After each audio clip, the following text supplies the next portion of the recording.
Assalamualaikum warahmatullahi wabarakatuh. Perkenalkan, saya Chandra Kurnia, mahasiswa Universitas Dian Nusantara, mata kuliah Karakter Building, jurusan Public Relation, Fakultas Ilmu Komunikasi, dengan NIM 211201226. Di sini saya membuat video untuk melaksanakan tugas besar saya di mata kuliah Karakter Building dengan mempresentasikan materi yang berjudul Manajemen Waktu ada di materi pertemuan kelima. Baik, yang pertama, pengertian manajemen waktu menurut beberapa ahli. Manajemen waktu adalah suatu jenis keterampilan yang berkaitan dengan segala bentuk upaya dan tindakan seseorang yang dilakukan secara terencana agar individu dapat memanfaatkan waktunya dengan sebaik-baiknya. Ini menurut Atkinson 1994. Yang kedua, menurut Haynes 1994 menyatakan bahwa manajemen waktu adalah suatu proses pribadi dengan memanfaatkan analisis dan perencanaan dalam menggunakan waktu untuk meningkatkan manfaat aktivitas dan efisiensi.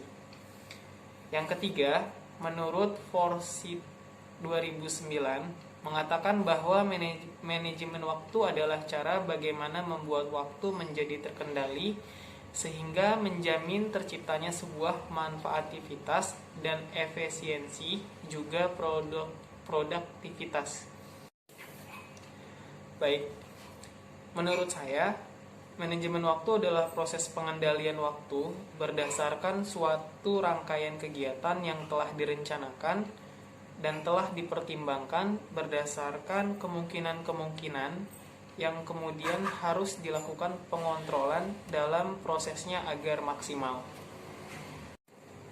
Baik, untuk fungsi manajemen waktu, Ori dan Tracy 1997 mengatakan bahwa manfaat-manfaat dari manajemen waktu terbagi menjadi 10 macam, yaitu dapat meningkatkan keteraturan hidup, percaya diri dan disiplin, dapat meningkatkan kualitas kehidupan di luar jam belajar, dapat meningkatnya kepuasan belajar pada individu, dapat mengurangi kesalahan yang dibuat dalam pembelajaran, dapat mengurangi jumlah krisis belajar yang dihadapi individu, menurunnya tingkat stres pada individu, dapat menyelesaikan lebih banyak pembelajaran dan diperolehnya prestasi belajar yang baik, dapat meningkatkan kecepatan belajar, dapat meningkatkan kualitas dan produktivitas belajar.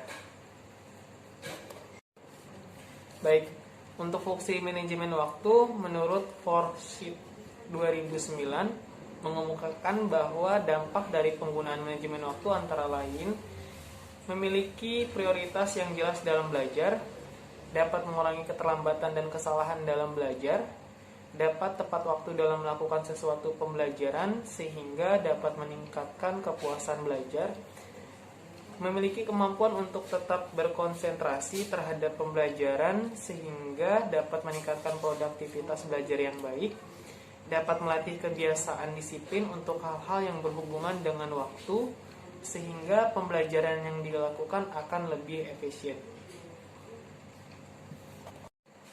Oke. Ini menurut Sri Janti di tahun 2007 mengemukakan faktor-faktor yang dapat mempengaruhi manajemen waktu, yaitu adanya target yang jelas, adanya prioritas belajar, penundaan proses belajar, pendelegasian tugas, penataan ruang belajar.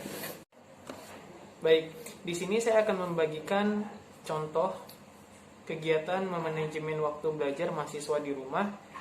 Yang pertama, susunlah daftar kegiatan belajar Anda, menetapkan waktu belajar, bertanyalah pada diri sendiri pelajaran apa yang sukar dan yang mudah dipahami, pelajari lebih dahulu apa yang Anda anggap sukar, mata pelajaran yang Anda anggap sukar hendaknya dipelajari lebih lama agar betul-betul disukai, berilah waktu yang cukup untuk setiap mata pelajaran, buatlah satuan belajar selama 1 jam, ulangilah pelajaran yang baru saja diberikan di kelas. Oke, kenapa sih kita harus punya time management? Karena kita semua mempunyai persediaan waktu yang sama, beberapa orang dalam situasi kerja yang sama dapat menghabiskan waktu dalam kondisi yang sama pula, namun prestasi yang dihasilkan tentu akan berbeda. Waktu yang lewat tidak akan kembali lagi, dan umumnya waktu digunakan pada pekerjaan yang disenangi mata. Baik, untuk manajemen waktu di sini kita kategorikan menjadi 3 kelompok. Yang pertama, tugas yang seharusnya dikerjakan 75%, tugas yang sebaiknya dikerjakan 20%, dan tugas yang disenangi atau disukai 5%. Untuk manajemen waktu, kegiatan atau aktivitas digolongkan ke dalam 4 tahap. Tahap pertama, kegiatan yang penting dan mendesak. Tahap kedua, kegiatan yang penting tapi tidak mendesak. Tahap ketiga, kegiatan yang mendesak tapi tidak penting. Tahap keempat, kegiatan yang tidak penting dan tidak mendesak. Baik, untuk susunan urutan prioritas dan membagi pekerjaan menjadi 4 kelompok, yaitu yang pertama, pekerjaan yang harus dikerjakan.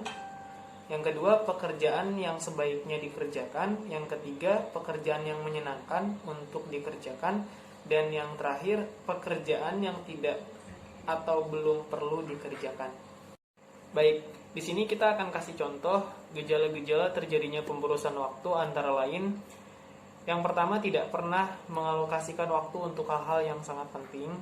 Yang kedua, menggunakan terlalu banyak waktu untuk hal yang mendesak bukan yang penting. Yang ketiga, membawa pekerjaan kantor ke rumah. Yang keempat, mengerjakan pekerjaan yang sebenarnya cukup dikerjakan oleh orang lain.